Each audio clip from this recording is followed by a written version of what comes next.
దేశ రాజధాని ఢిల్లీలో హిజ్బుల్ ముజాహిద్దీన్ సంస్థకు చెందిన వాంటెడ్ టెర్రరిస్టులను పోలీసులు స్పెషల్ సెల్ అరెస్ట్ చేసింది. నిఘా వర్గాల సమాచారం మేరకు ఢిల్లీలోని ఓ రహస్య స్థావరం నుంచి అతన్ని పట్టుకున్నారు.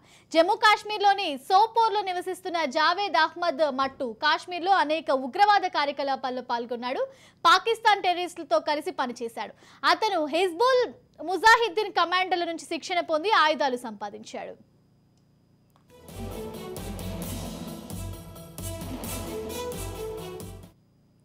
గతేడాది జరిగిన ఎన్కౌంటర్లో హతమైన ఆ సంస్థ మాజీ చీఫ్ రియాజ్ నాయకుకు ముట్టు సన్నిహితుడు. 2023 స్వాతంత్ర దినోత్సవం సందర్భంగా ముట్టు సోదరుడు రయీస్ మట్టు కాశ్మీర్లో భారత త్రివర్ణ పతాకాన్ని ఊపుతూ కనిపించాడు. ఇందుకు సంబంధించిన వీడియో సోషల్ మీడియాలో వైరల్ అయింది.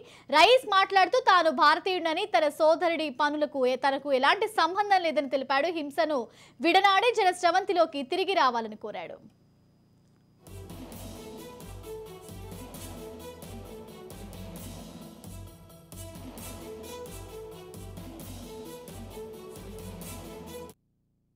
దేశ రాజధాని ఢిల్లీలో హిజ్బుల్ ముజాహిద్దీన్ సంస్థకు చెందిన వాంటెడ్ టెర్రరిస్ట్ ను పోలీసులు స్పెషల్ సెల్ అరెస్ట్ చేసింది. నిఘా వర్గాల సమాచారం మేరకు ఢిల్లీలోని ఓ రహస్య స్థావరం నుంచి అతన్ని పట్టుకున్నారు. జమ్మూ కాశ్మీర్లోని సోపోర్లో నివసిస్తున్న జావేద్ అహ్మద్ మట్టు కాశ్మీర్లో అనేక ఉగ్రవాద కార్యకలాపాల్లో పాల్గొన్నాడు. పాకిస్తాన్ టెర్రరిస్టులతో కలిసి పనిచేశాడు.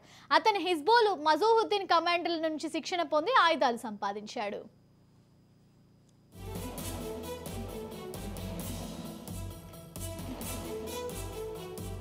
గతేడాది జరిగిన ఎన్కౌంటర్లో హతమైన ఆ సంస్థ మాజీ చీఫ్ రియాజ్ నాయకుకు మట్టు సన్నిహితుడు. 2023 స్వాతంత్ర దినోత్సవం సందర్భంగా మట్టు సోదరుడు రయీస్ మట్టు కాశ్మీర్లో భారత త్రివర్ణ పతాకాన్ని ఊపుతూ కనిపించాడు. ఇందుకు సంబంధించిన వీడియో సోషల్ మీడియాలో వైరల్ అయింది.